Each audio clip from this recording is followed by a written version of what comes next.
여자 중학교 선생님에게 여학생이 선생님, 세상에서 가장 예쁜 사람을 한 글자로 줄이면 뭐라는지 아세요? 라고 물었더니 선생님이 모르겠다 라고 이야기합니다. 그러자 이 여학생이 세상에서 가장 예쁜 사람을 한 글자로 줄이면 나 라는 것입니다. 그럼 두 글자로 줄이면 뭐라고 하는지 아세요? 모른다고 하니까 또 나.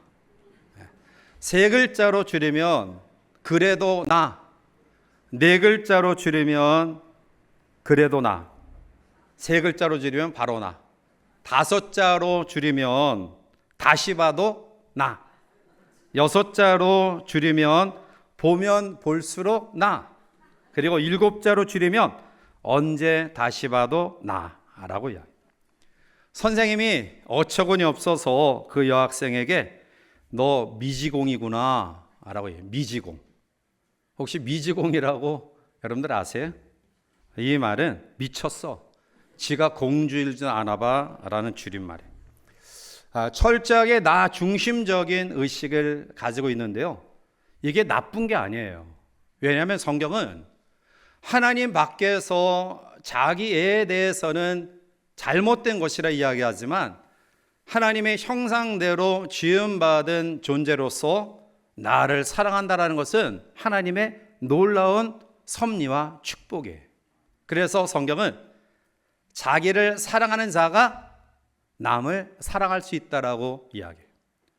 나에 대한 존재 가치를 인정하지 아니하는 사람은 절대로 다른 사람을 여유 있게 바라볼 수 없어요. 사랑할 수 없다라는 거예요.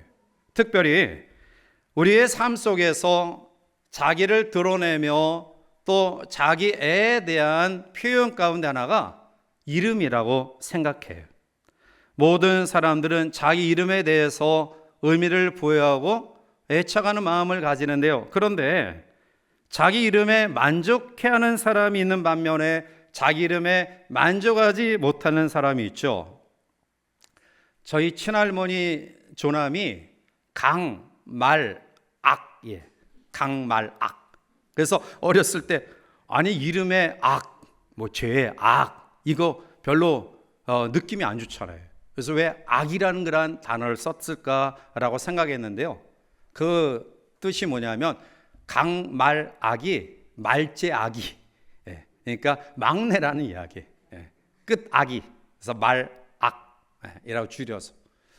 제가 처음에 교회 부임해서 병원 신방을 가면 당황스러운 일들이 있었어요. 그게 뭐냐면 분명히 우리 성도가 어느 병원에 입원했다고 해서 신방 갔는데 아무리 찾아봐도 이름이 없는 거예요. 나중에 보니까 이름이 바뀌어진 거예요. 그러니까 자기 이름에 대해서 불만족스러운지 아니면 별로 어감이 안 좋아서인지 몰라도 이름을 예쁜 이름으로 바꿨어요. 우리 권사님들 가운데 몇 분 계세요. 옛날 이름 저 잘 알아요. 그리고 바뀐 이름도 잘 알고. 자, 한국은 성씨 문화로서 이름에 붙은 이러한 의미를 굉장히 귀하게 의미를 부여하고 있어요. 제 이름은 준기예요. 준기. 그런데 일반적으로 이름을 쓸 때 준자를 중걸 준자를 많이 써요. 그러니까 아마 부모님들이 그 준자라는 이름을 썼을 때는 영웅 호골이 되라, 그런 대장부가 되라, 알아, 이런 의미에서 중걸 준자를 많이 쓰는데요. 저는 특별하게 이 깊을 준자를 써요. 깊을 준 턱이. 저는 제 이름에 대해서 자부심을 가지고 있습니다. 왜냐하면 부친께서 제 이름을 지으실 때 신앙의 터 위에 깊게 뿌리를 내려라. 신앙 위에 깊게 뿌리를 내려서 흔들리지 말고 그 신앙 속에 살아가라. 라는 의미로 아마 이름을 지어주신 것 같아요. 그래서 저는 제 이름에 대해서 자부심을 가지고 있습니다. 자, 우리나라 사람들도 이와 같이 이름에 대한 의미를 아주 크게 부여하는데 유대 사회에서도 그들은 이름에 대한 의미를 굉장히 크게 부여하고 있어요. 그래서 하나님 자신이 하나님의 사람들 가운데 이름을 직접 바꿔준 사람들이 있죠. 아브라함을 아브라함으로, 사레를 사라로, 그리고 야곱을 이스라엘로, 그리고 신약 시대에 들어와서 가장 위대한 사도였던 큰 자라는 이 교만의 마음을 가진 사울이라는 이름을 가장 작은 자라는 로마식의 겸손한 바울로 이름을 바꾸어 주셨어요. 그만큼 이름이 중요하다라는 것입니다. 자, 그런데 성경에서 올 수 있는 가장 존귀하고 의미 있는 아름다운 이름이 있습니다. 오늘 저는 그 이름을 소개하고자 해요. 그 이름은 나사렛 예수 그리스도의 이름인 줄 믿습니다. 주의 사자가 정언녀 마리아의 임신 소식을 듣고 고민하고 염려하는 요셉에게 나타나 마태복음 1장 21절에 아들을 낳으리니 이름을 예수라 하라. 이는 그가 자기 백성을 그들의 죄에서 구원할 자이심이라 하니라 라고 말합니다. 예수, 자기 백성을 죄에서 구원할 자, 즉 구원자라는 뜻입니다. 그래서 우리는 예수라는 이름을 불러도 감동스럽고요, 감격스럽습니다. 그 예수 구원의 이름이 오늘 우리를 용기 있게 살아가게 하는 근거가 됩니다. 물론 예수님 시대에 예수라는 이름이 많이 있었어요. 오늘날도 동명이인이 많이 있잖아요. 그러나 예수 그리스도의 그 이름 속에 그분이 소유하고 있는 인격과 그분이 가지고 있는 신성과 그분만이 가지고 있는 절대적인 능력과 그분만 가지고 있는 이 권능, 예수라는 그 이름 위에 능력과 힘이 있음을 믿습니다. 골로새서 2장 3절에 그 안에는 지혜와 지식의 모든 보화가 감추어져 있느니라 말씀합니다. 그렇습니다. 예수의 이름 안에 이 세상의 모든 지혜와 지식이 충만하게 임재하고 있음을 믿으시기 바랍니다. 오늘 읽은 본문에서 성경은 나사렛 예수 그리스도의 이름을 소개하고 있습니다. 이 이름은 3장부터 시작해서 오늘 4장까지 여러 번 예수의 이름을 소개하고 있습니다. 오늘 특별히 본문의 말씀을 묵상하면서 예수 이름에 감춰진 놀라운 능력에 대한 교훈을 우리들이 다시 한번 묵상하면서 용기와 소망과 은혜를 경험하는 귀한 아침 되기를 원합니다. 오늘 본문의 이야기는 사도행전 3장에서부터 시작이 됩니다. 베드로와 요한이 성전에 기도하러 올라가다가 성전 민문에서 안진뱅이로 구걸하던 한 거린을 만납니다. 그 거린이 다른 이들을 바라보듯이 베드로와 요한의 주머니에서 떨어지는 몇 푼의 동전잎을 기대하며 베드로와 요한을 바라보고 있을 때 사도행전 3장 6절에 베드로가 이르되 응가 그러면 내게 없거니와 내게 있는 이것을 내게 주노니 나사렛 예수 그리스도의 이름으로 일어나 걸어라 하고 라는 말씀의 선포 속에 평생 안진뱅이로 고통 가운데 있었던 이 거린이 일어나 걸어 뛰며 하나님을 찬양하는 놀라운 역사를 우리는 본문에서 발견하게 됩니다. 그렇습니다. 이제 이 놀라운 기적을 바라본 수많은 사람들이 이러한 기적의 놀라움과 경이로움을 가지고 몰려들기 시작합니다. 이것을 보고 사도행전과 제사장관들이 당황합니다. 이 사람들이 병 고친 것을 보고 또한 이 사람들이 예수의 부활을 증거하니 많은 사람들이 저들을 따라가겠구나, 우리의 인기가 떨어지고 우리의 신분이 위태할 수 있겠구나 라는 생각을 가지고 성전 문지기들을 보내서 베드로와 요한을 체포하여 그 다음날 공회 앞에 세웁니다. 공회라는 것은 71명으로 구성된 지금의 우리나라의 국회와 같은 곳이에요. 이 말을 다른 말로 산헤드린이라고 이야기하죠. 이 산헤드린 공회는 유대의 최고 의결 기관입니다. 거기에서 베드로와 요한을 두고 신문합니다. 본문 7절 사도들 가운데 세우고 묻되 너희가 무슨 권세와 누구의 이름으로 이 일을 행하였느냐라고 신문합니다. 베드로가 10절에 너희와 모든 이스라엘 백성들은 알라 너희가 십자가에 못 박고 하나님이 죽은 자 가운데서 살리신 나사렛 예수 그리스도의 이름으로 이 사람이 건강하게 되어 너희 앞에 섰느니라 라고 말씀합니다. 그리고 12절 다른 이로서는 구원을 받을 수 없나니 천하 사람 중에 구원을 받을 만한 다른 이름을 우리에게 주신 일이 없음이라 하였더라 라고 선포합니다. 병고침을 받은 안진뱅이가 옆에 있으니 어떻게 감히 하지 못하고 베드로와 요한에게 다시 한번 위협하면서 다시는 예수의 이름을 전하지 마라, 그렇게 경고해요. 사도행전 4장 18절에 보니까 그들을 불러 경고하여 도무지 예수의 이름으로 말하지도 말고 가르치지도 말라니라고 엄포를 놓고 위협하여 석방합니다. 그러나 베드로와 요한은 나가자마자 예수의 이름을 힘있게 복음을 증거합니다. 오늘 이 아침 예수님의 이름이 능력의 이름이며 예수님의 이름이 존귀한 이름임을 믿으시기 바랍니다. 그러면 왜 예수님의 이름이 존귀한 이름일까요? 오늘 몇 가지 이유를 같이 한번 묵상하며 또 깨달음의 시간을 가지고자 합니다. 먼저 예수님의 이름이 존귀한 이유는 주님의 이름만이 유일한, 구원의 유일한 이름이기 때문입니다. 오늘 본문 12절에 다른 이로서는 구원을 받을 수 없나니 천하 사람 중에 구원을 받을 만한 다른 이름을 우리에게 주신 일이 없음이라 하였더라. 아멘. 구원받을 만한 다른 이름을 우리에게 주신 일이 없어요. 예수님만이 오직 유일한 구원의 길임을 믿으시기 바랍니다. 요한복음 14장 6절에 예수께서 이르시되 내가 곧 길이요 진리요 생명이니 나로 말미암지 않고는 아버지께로 올 자가 없느니라. 길이요 진리요 생명이신 예수님을 믿으시기 바랍니다. 그 예수님을 믿고 받아들일 때 요한복음 1장 12절에 영접하는 자 곧 그 이름을 믿는 자들에게는 하나님의 자녀가 되는 권세를 주셨으니 아멘. 그렇습니다. 로마서 10장 13절에도 반복해서 누구든지 주 이름을 부르는 자는 구원을 받으리라. 아멘. 예수 그리스도의 이름이 존귀한 이유는 예수 그리스도의 이름만이 유일한 구원의 이름이기 때문입니다. 어떤 사람들은 그렇게 질문해요. 꼭 교회에 나와야만 구원받습니까? 뭐 예수 이름만 믿어야지만이 구원받습니까? 부산에서 서울 가는데 항공기, 비행기를 타고 갈 수도 있고 또 KTX 열차를 타고 갈 수도 있고 버스를 타고 갈 수도 있고 걸어서도 갈 수 있는데 왜 유독 기독교만 구원이 있냐 이렇게 이야기합니까?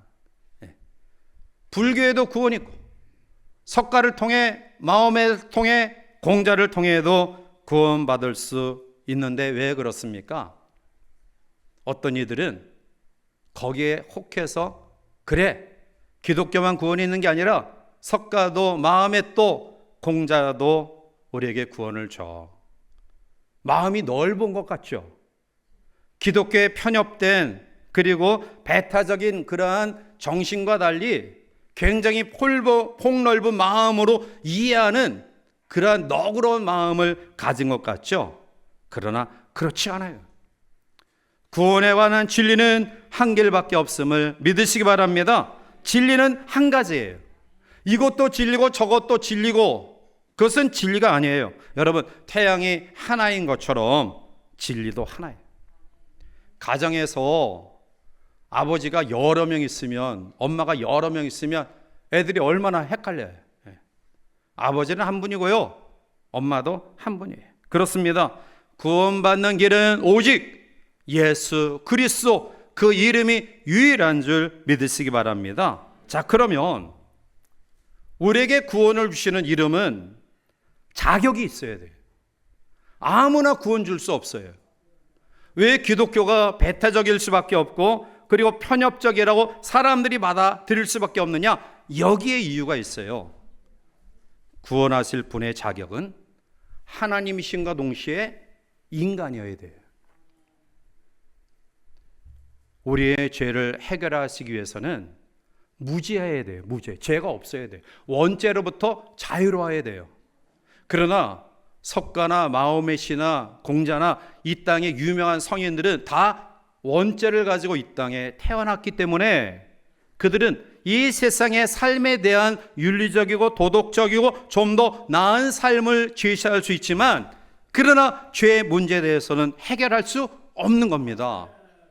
그리고 예수님의 부활은 예수님의 참 신이심을 이야기하고 있어요. 즉 죄의 문제와 가장 우리를 두렵게 하는 죽음의 문제를 해결하신 분, 이 땅에 존재하는 수많은 종교의 교주 가운데 무덤이 없이 다시 살아나신 분은 예수 그리스도뿐임을 믿으시기 바랍니다.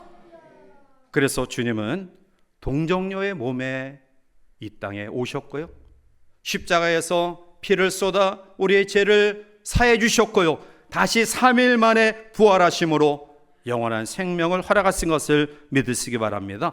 이 확신이 우리 가운데 없으면 우리는 흔들림 속에 이 험악한 세상 가운데 절망할 수밖에 없습니다.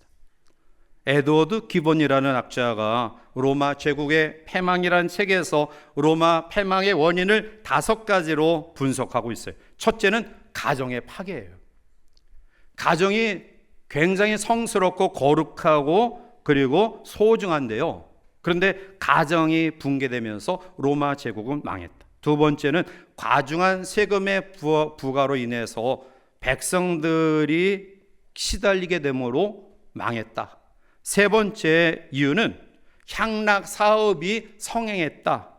강렬한 흥분과 자극을 주는, 정말 있어서는 안 될 사람이 사람을 죽이는 그러한 경계에 환호하고 향락에 빠짐으로 결국 로마가 망했고, 네 번째는 지나친 군비 확장이다. 로마 제국의 모토는 힘이 정의라는 거예요. 그래서 힘으로 세계를 정복하는 평화를 이야기하죠. 그래서 칼로, 검으로 세계를 정복하고 그 정복할 수 있는 검이 정의다, 그 힘이 정의다 라고 주장해요. 그래서 백성들을 억압하고요, 독재 방망이를 휘두르다가 결국 망했다. 자, 그런데 가장 중요한 로마 제국의 멸망의 원인은 종교가 그 힘을 잃어버렸기 때문이라는 거예요. 종교가 백성들의 건전한 가치관을 가르치고요, 백성들의 문화를 담아내는 그런 노릇을 해야 되는데요, 그 역할을 감당하지 못하는 무력한 종교로 전락되고 말았기에 로마 제국이 패망했다라고 분석하고 있습니다. 오늘날 마찬가지입니다. 이 땅의 최후의 보루가 기독교임을 믿으시기 바랍니다. 오늘 예수 그리스도의 이름을 믿는 교회와 성도가 그 역할을 감당하지 못하면 시대는, 사회는, 나라는 희망이 없어요. 예수 그리스도 구원의 유일한 이 귀한 이름을 다시 한번 품고요, 이 땅 절망 가운데 이 땅의 소망과 구원을 심는 복된 성도들이 되시기를 주님의 이름으로 축복합니다. 두 번째는 예수 그 이름이 존귀한 이유는 주님의 이름에 치유하는 능력이 있기 때문입니다. 주님의 이름에 능력이 있습니다. 힘이 있고 권세가 있습니다. 여러분, 우리가 수십 년 동안 신앙생활을 했음에도 불구하고 예수님의 이름의 권세와 능력을 체험하고 그 삶을 나의 삶에 아름답게 경험하지 못했다고 한다면 그는 헛된 신앙생활을 하고 있는 거예요. 살아 역사하시는 하나님의 능력, 절망 가운데 있었던 우리에게 다시 한번 소망을 주고 일으키는 예수 그리스도의 이름의 능력을 경험하지 못했다고 한다면 우리는 여전히 연약한 그런 신앙의 강가에 머물러 있는 사람들이다라는 거예요. 그러면 예수님의 능력이 뭘까요? 오늘 본문 10절 말씀 가운데 너희와 모든 이스라엘 백성들은 알라, 너희가 십자가에 못 박고 하나님이 죽은 자 가운데서 살리신 나사렛 예수 그리스도의 이름으로 이 사람이 건강하게 되어 너희 앞에 섰느니라. 아멘. 예수님의 이름에는 사람을 치유하는 능력이 있음을 믿으시기 바랍니다. 인간은 아무리 기술이 좋은 의사라 할지라도 완벽하게 치유할 수 없어요. 얼마 전에 한 성도가 갑상선 암이 걸려서 수술을 받으러 갔는데요, 그 병원의 갑상선 암 수술의 전문가가 이 성도에게 말하기를 이 수술은 가장 쉬운 수술입니다. 그러면서 그래도 1000명 중에 1명은 잘못될 수 있습니다 라고 말하더랍니다. 제일 유명한 의사가, 전문의가 그러한 이야기를 해요. 인간의 기술은 실패할 수 있다라는 거예요. 그래서 병원에서 조그만 수술을 받더라도 각서를 다 쓰잖아요. 수술이 100% 성공한다고 한다면 각서 쓸 이유가 뭐 있어요? 그냥 수술하면 나 100% 낫는데. 그런데 아무리 기술이 훌륭하다 할지라도 실수할 수 있고 실패할 수 있고 완전한 치유를 할 수 없다라는 거예요. 간단하게 생각되어지는 질병도 잘 낫지 않잖아요. 오랫동안 우리를 괴롭히고 힘들게 하잖아요. 가장 약한 병이라 할 수 있는 감기에 완전한 치료약이 없습니다. 이것이 현대의학이에요. 그런데 여러분, 주님은 한 번 손을 대시면 어떠한 질병, 모든 그러한 질병을 완전히 치유하시는 분이심을 믿으시기 바랍니다. 누가복음 5장 13절에 예수께서 손을 내밀어 그에게 대시며 이르시되 내가 원하노니 깨끗함을 받으라 하신데 나병이 곧 떠나니라. 아멘. 주님은 찾아온 나병 환자를 정확하게 진단하시고 그를 치유해 주셨어요. 여러분 가운데 병명을 알고 치료하는 과정 속에 있는 사람 그래도 행복한 줄 아세요? 왜냐하면 우리 성도들 가운데 지난 수개월 동안 아마 거의 10개월 동안 병명을 알지 못하고 정형외과 가서 또 한의원에 가서 이 병원 가서 저 병원 가서 지금 치료받는데도 병명을 알 수 없는 거예요. 이거 치료받고 저거 치료받고 몸이 지금 산산이 부서져 있어요. 우리 홍 권사님이 입원하셨는데 제가 병원에 신방 가서 같이 이제 기도하고 이야기하는 가운데 이제 넘어져서 이 뼈에 대한 이상이 있었기 때문에 그거를 이제 치료받았어요. 그런데 치료받아도 가슴이 굉장히 아픈 거예요. 약이 듣지 않는 거예요. 그런데 성회병원에 옮겨서 거기서 진단을 받으니까 위에 염증이 있는 거예요. 그래서 지금 치료하고 계셔요. 아마 이제 일주간 됐으니까 다음 주 정도는 태어나지 않을까. 이 땅의 의술진들이 그래요. 우리가 아파하고 힘들어하는 그 부분에 대한 정확한 진단도 할 수 없는 경우가 있고 애매하게 치료하다가 정말 중요한 부분을 놓쳐서 삶을 마치는 경우들이 허다해요. 그런데 예수님은 우리의 병의 원인을 정확히 진단하셔요. 그리고 그 아픈 부분을 완벽하게 치유하시는 치유의 능력이 있는 분이심을 믿으시기 바랍니다. 세 번째로 예수님의 이름이 존귀한 이유는 주님의 이름은 응답받는 이름입니다. 우리가 주기도문의 마지막이 어떻게 맞춰지죠? 예수 그리스도의 이름으로 기도합니다. 아멘. 우리의 기도의 대상은 누구죠? 하나님. 주일학교 교사들 또 우리 젊은 고려한 직분자들 예쁘게 기도한다고 사랑의 예수님 고마워요. 그렇게 기도하면 안 돼요. 기도의 대상은 하나님이에요. 전능하신 살아계신 하나님 아버지, 그리고 마지막 중보의 이름은 예수님이에요. 석가의 이름으로 기도합니다. 어느 유명한 의사의 이름으로 기도합니다. 아니에요. 예수님의 이름으로 기도합니다. 아멘. 하나님이 반드시 들어 응답하신 줄 믿습니다. 요한복음 14장 13절에 너희가 내 이름으로 무엇을 구하든지 내가 행하리니 라고 말씀합니다. 왜 우리가 하나님 앞에 응답받지 못할까요? 야고보서 4장 2절과 3절 말씀 가운데 보면 욕심을 냈기 때문이다, 정력으로 잘못 구했기 때문이다라고 이야기하고 있어요. 그렇습니다. 욕심을 위한 기도가 아니라 하나님의 영광을 위하여 또한 주의 사랑을 나누며 베풀기 위한 간구와 도구와 중보의 기도는 반드시 하나님께서 우리 가운데 응답하시리라 믿습니다. 주님이 제자들에게 용기를 줍니다. 요한복음 14장 12절에 내가 진실로 진실로 너에게로 오노니 나를 믿는 자는 내가 하는 일을 그도 할 것이요 또한 그보다 더 큰 일을 할 것이니 이는 내가 아버지께로 감이라 말씀. 내가 하는 일을 그도 할 것이다.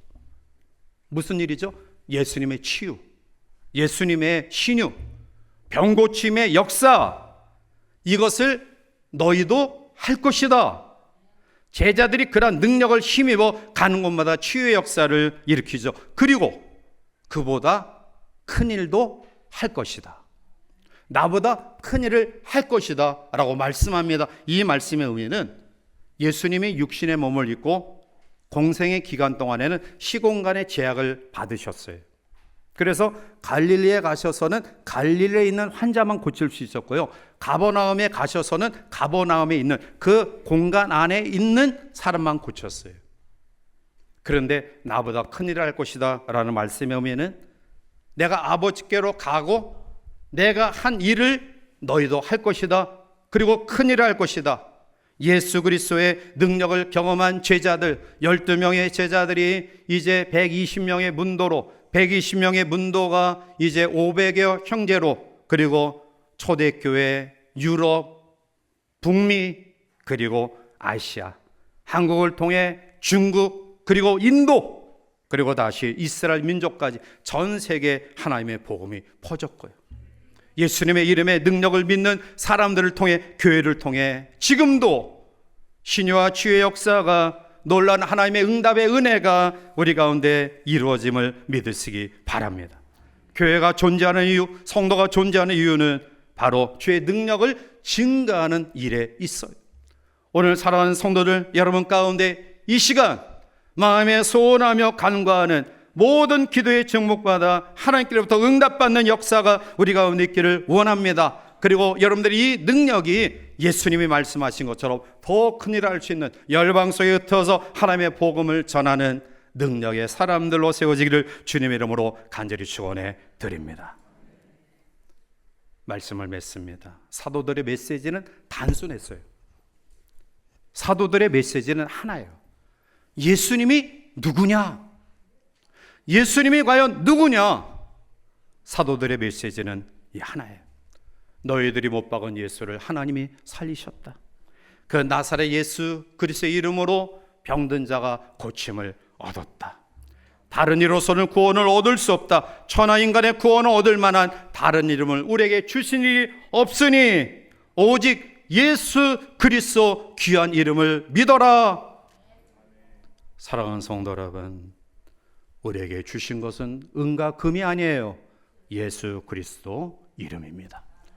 그 이름에 구원이 있습니다. 그 이름에 전인적인 치유가 있습니다. 그 이름에 놀라운 응답이 있습니다. 이 아침 우리의 마음과 형편과 처지를 이미 아시고 우리의 필요를 공급하시기를 원하시는 하나님이 구원의 반열에 세워진 저와 여러분들의 영혼신의 연약한 부분을 치유하여 주시기를 바라고요. 우리의 기도에 응답하신 주의 능력을 통해 이 한 주간도 믿음으로 승리롭게 살아가는 복된 성도들 되시기를 주님의 이름으로 간절히 축원해 드립니다.